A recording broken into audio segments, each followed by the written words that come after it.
how Americans make meatloaf. In the UK, we don't eat meatloaf. I've never had meatloaf. I only hear meatloaf when Americans are talking about it or in like TV shows and movies and stuff. So yeah, very interested to see what goes into it and to see what it is. I know it's a big piece of meat and that's about it. So yeah, let's check this out. Before we do, appreciate if you guys can hit that subscribe button. And yeah, let's see what we got. It may be very humble, but it is one of the most delicious things that you can make, and making a fantastic, foolproof, delicious, flavorful meatloaf it does look good. is one of the greatest joys in the kitchen. And I'm going to show you What's today in it? Is that how I onions? make my classic American meatloaf that will leave you stunned because it's that delicious and that easy. And if you love a meatloaf sandwich the next day, oh, I bet that's good. It is superb. Oh, is that what you do? Hey, look, leftovers, like making food and you got leftovers is the best thing ever, bro. So you make the meatloaf and then leftovers, you whack it in a sandwich. Yeah. There are many ways you can make meatloaf. I grew up with a very traditional Italian meatloaf. When I grew up in Italy, my mom would always make a classic Italian meatloaf. The recipe's already been uploaded here in the kitchen, and it's totally different than an American meatloaf. Okay. However, an American meatloaf is a classic that everyone should know how to make. I have shared my recipe with you about 10 or so years ago. Right. But it's time to bring it back, update it ever so lightly, and remind you of the goodness that it is a good meatloaf, especially with a side of peas and mashed potatoes. It's very, very hard to beat. Okay, I'm gonna trust you on this one. I've said this before. I don't really like peas just out and about. I feel like they don't really do anything for the meal. But I'm gonna trust you with this. With the mash and the meatloaf, I bet it's banging. On a winter day. So let's get started. The very first thing I'm actually gonna do, after getting my oven preheated to 350, which it is, I have a small skillet here with a little bit of olive oil, and to it I'm gonna add my onion because I want to make sure that I cook my onion so that it gives the meatloaf not only fantastic flavor, but it also adds a little extra layer of moisture, right? See, look how big that meat is in the bowl, bro. Yeah, I need to stop just saying big meat, dude. We don't like a dry meatloaf, okay? Okay, yeah, no, we don't. A dry, I've never had one, but flavorless meatloaf. I want it to be full of flavor. I want it to be... Hey, if we did do meatloaf, she just described right there UK meatloaf. Dry, tasteless, flavorless meatloaf. Really delicious, and when you bite into it, I want it to be tender. Right. And you're gonna have to make sure you do that by adding the right amount of moisture to it. So yes, we're gonna add eggs, we're gonna add all the things, but adding some cooked down onions. Oh wow, that's an interesting way to chop onions. And add to that. Oh, that's a good way to dice it. Nice and small, because you. Hey, when I've chopped onions before, it wasn't looking like that. To run all the way through the meatloaf. So just take your time and mince them. Okay. Nice fine chop. Get I them love all in there. onions. And here's the thing. The goal here, I know it looks like a lot of onions, but it's just one nice big fat yellow onion. The goal. Wait, no, see, that's a lot of onions, but look at that meat. That's a lot, right? So, good amount. Here is to soften onions. Yes, they made me tear up. It's to soften the onions. Wait, what's your point on it? Caramelize the onions. Salt? When you caramelize the onions, you'll develop a bit of texture around the edges. It's a lovely, sweet, deep, beautiful flavor. It takes a long, long time. That's not what we're after here. I want them to soften because I want them to practically like melt into the meatloaf. Sounds good. It's time to Sounds really good. Mix it all up. So I'm just gonna. Oh my god, that's stressing me out of doing that. If I tried that with the onions, I'm telling you right now, I would flip all the onions out of the pan. Cook these, a little bit of salt. I think 10-ish minutes. While that happens, I've got some panko breadcrumbs here. Now, you can use panko, you could use regular breadcrumbs, you could use some stale bread, anything you like, really. Okay. I have come to terms that I really like panko breadcrumbs here because they're a lot lighter. Can I ask a question? Because I know a lot of you guys really do enjoy your cooking, so I'll say you guys are chefs, yeah? Is it a chef thing to always just keep touching the food? Because whenever I watch people that can cook good, they're just rubbing it. You know, the word I was going to say that is crazy. But dipping their fingers in. You know what I mean? Like constantly just like, they're just moving the food. Is that just a chef thing? Because I can't say I've done that. I have come to terms that I really like massaging the food. breadcrumbs here because they're a lot lighter. Does it make it taste better? It might do. and it doesn't compact the meatloaf too much. What we add in the breadcrumbs too? To them, I'm gonna add a bit of milk. It's gonna rehydrate those breadcrumbs, but also the milk is a great meat tenderizer. Okay. So I'm just gonna set these aside. We're putting that in the meatloaf? For the remaining time that the onions need to cook. And once the onions are cooked, I'll let them cool. My tears. I'll let them cool a bit, and then we'll mix it all up. Okay. Onions are looking spectacular. You can also add a couple look tablespoons good. of water to get them going. I'm gonna pop my garlic in, and I'm actually going to turn the heat off, and I'm gonna let the residual heat just take that very raw bite of the garlic out, but not actually cook the garlic all the way. Because I can't lie, they're looking like some really good onions. Want the meatloaf to be infused with lots of really good flavor. So I'm just gonna let that be, cool down a bit. I don't want to add something so hot to the raw beef.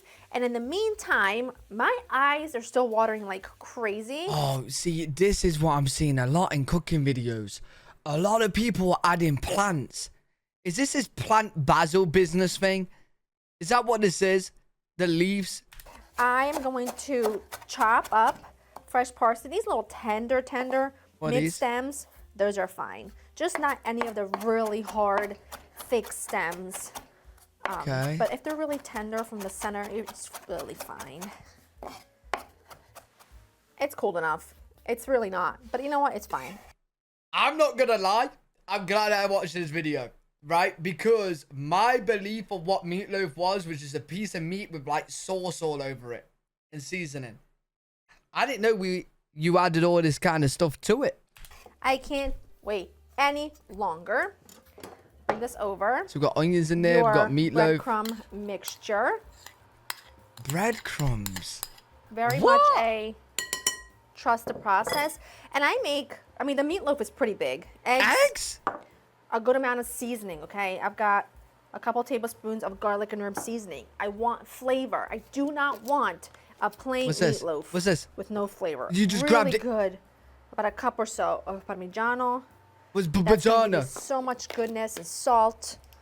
What's but this? A different kind of salt. Worcestershire. Mate. Wait, hey, what am I seeing? Are you baking a cake? Wait. I was not expecting this. I did not think meatloaf contained all this. Okay. W sauce. Sprinkle more stuff. Lots of pepper. Pepper.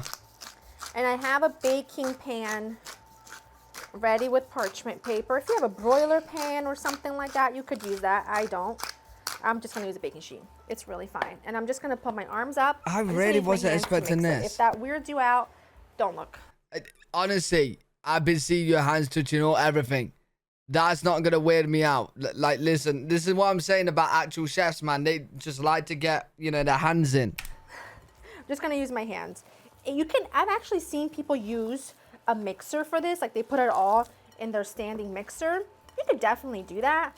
But then, like, to clean that thing is just, I don't know, really isn't for me, And it already smells insane.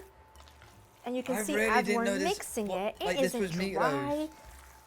It is just going to be so spectacular. And I always think, if you're going to make a meatloaf, make a big one, because leftovers... Honestly, like, the egg and the breadcrumbs are the two things. Like, the onions, fair. The leaves, fair. The eggs and the crumbs are the two things I did not realize or think would be in a meatloaf. Like, because I've seen a meatloaf in, like, movies, but, yeah. Those are fantastic. Interesting. If you have not had a meatloaf sandwich, and I don't know how you make your meatloaf sandwich, but my favorite way of making a meatloaf sandwich is to essentially make a grown-up grilled cheese with a slice of meatloaf in the center. Ooh. And it's making my mouth water just thinking about it, because that's how good it is. I like grilled cheese. And it's, like I said, the gift that keeps on giving. Okay. Now, like I said to you, this look good, this is a big meatloaf. I don't play around, okay? Yeah, it is big. Oh, that's very big. Oh, see, this is what I see in the movies. I've seen the meatloaf looking like a chunk of meat like that, pre-cut, like already cut. I've never seen it like looking at this stuff. Want to make it about into like a 9x5. Does the breadcrumbs like give it a crunch? You can also put this in a 9x5 pan. I don't, but you could. But This is just such a beauty. And I cannot wait for you to try it. It is fantastic. I bet it's good. Believe it or not, this may sound really odd. Making a good meatloaf is one of the best things that you can make if you're having family over.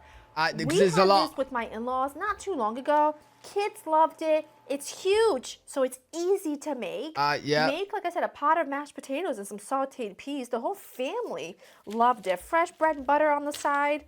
Really, really. Oh, you know what? Yeah, I bet that's so good in a sandwich. I bet that actually, oh man. Fantastic dinner. Okay, this is gonna go into a 350 oven. It's gonna need a total of about an hour, but I'm only leaving it in there for about 40 minutes. Yes. It's not an hour though. 40 minutes. After 40 minutes, we are gonna glaze this because I'm sorry, is it even an American meatloaf without a glaze on top? See, that's what I'm saying. That I thought meatloaf, from what I've seen, is just the meat and the glaze. Boom. I didn't know all this went into it. Yes, it's gonna have ketchup. It has its place. Okay? I know what to tell you. Ketchup has its place. Wait, on a meatloaf, ketchup all over? Right. We're gonna doctor it up because it needs a bit more flavor, a little chili, a little brown sugar, a little Worcestershire. So spectacular. But you just gotta make it glaze. But anyway, I'm gonna pop this in for 40 minutes. I'll clean up, get everything ready, then we'll make the glaze. Meatloaf was in the oven for 40 minutes. We're gonna make our glaze. And wait, what's happened to the meatloaf? Well, I probably should be comparing it to the movie ones, because they will make sure it looks all but is this how a normal meatloaf looks? Like it just like falls apart? I thought it was gonna be coming out like a bread loaf. You know what I mean? When I see them in the movies, it's like perfectly shaped. Our glaze is gonna be ketchup, chili sauce, sweet chili sauce, a little bit of yellow mustard, and a little bit of brown sugar. You're gonna mix it all together. Trust me, it's the perfect combination of sweet and tangy and flavorful, and it is divine and delicious. Now, I know you could just put ketchup and you're good to go, and that has its charm. But once you try this, it's very hard to go back to just plain ketchup. It just is. I don't know what to tell you, but it just is. And I like to do it. I mean, Wait, do you have to use brown sugar? I feel like making that glaze for something random. See, I got ketchup, I got mustard, but I just got white sugar. I like to be pretty generous with it, okay? I like a pretty generous amount of glaze. And I know that it is not, I don't think a meatloaf is ever the most beautiful thing you've ever seen in your life. Okay. So I think this is what a normal meatloaf is looking like, and the meatloafs I'm comparing it to is like the pristine looking ones in the movies, but they're obviously, you know, it's movies. It's not one of those dishes that's like stunning to look at, but it's proper home food. But it tastes good. Charm, you know? It's got that sort of quintessential home cooking comfort appearance to it, and I think that's beautiful. I think that's beautiful. Right, if it tastes good, it tastes good. Fine with me. I don't like to go light on my glaze. I like to be pretty generous. So that looks fantastic. And back in it goes for 20 minutes. Okay. And after that, oh, I see one little spot that could use a little more loving. And after that, I'll let it cool slightly, because you should never cut into a meatloaf piping hot, or it will quite literally just fall apart. And then we will slice and serve. Meatloaf went back in for 20 minutes. I have let it cool quite a bit, because like I said, you want to let it rest. It's kind of like cutting into a piece of... Do you know what looking at that reminds me of? It reminds me of like meatballs with all the sauce all over. And I do like them, I'm not gonna lie. Steak, all of the juices are going to run out, and then you'll end up with a really dry meatloaf. But if you let it sit for a bit, it will be perfect. Now, I bet it's so good. If you have pools of fat around the pan, because we're using a baking sheet and not like a broiler pan where all the fat can drip down, just take some paper towels and absorb it. But at the end of the day, it doesn't really matter, because I'm going to lift this off of here anyway to place it on a serving platter. But for now, cook's treat, because you've got to have one of those. So I'm giving myself a pre-dinner slice to show you the perfection that is this meatloaf. Can you see? I gotta put this on the plate. Can you? I'm guessing the breadcrumbs are in there to give it some crunch to it, and I'm all for that. That's amazing. See, just hold on. Of course, can you see? And then I give it to you, and I bet it's good. Can you see just how gorgeous that is? I bet it's good. It basically reminds me of like an upgraded meatball. It's so juicy. It's so bouncy. Oh, man. It's perfection. I got a question. Does anybody have meatloaf with pasta? A little bit like meatballs and pasta? Or nah? I never want a different meatloaf if I'm talking classic American meatloaf. I just don't. Interesting, though. I really didn't know this went into it. I'm trying to get the piece with the good glaze. It's so tender that you cannot even imagine. It is literally so good. Like, it does look good. Heaven. It's flavorful, delicious. I'm surprised. That glaze has a lovely tang to it, which I think is really important. See, you guys need to let me know. Can I use white sugar for that glaze? Because I actually do want to try that. Perfectly balancing the sweetness of the I'm ketchup hungry now. and the brown sugar. It's simply to die for. Go to laurainthekitchen.com for the written recipe. If you're gonna make meatloaf, you might as well make the Yo, very, very interesting. I'm actually really glad I checked this out, because when I've seen it, like I said before, I thought it was just meat with glazing over, and that was it. I didn't realize all this went into it. But you guys need to let me know in the comments, if you do have meatloaf, what kind of things do you eat meatloaf with, and what do you put in it? I'm very curious now. But yeah, good video. Enjoyed that. Let me know what you guys think in the comment section. If you guys enjoyed, make sure you give a thumbs up, subscribe for more content. Live every single day on Twitch.tv/L3WG. I'll see you all in the next one. Peace.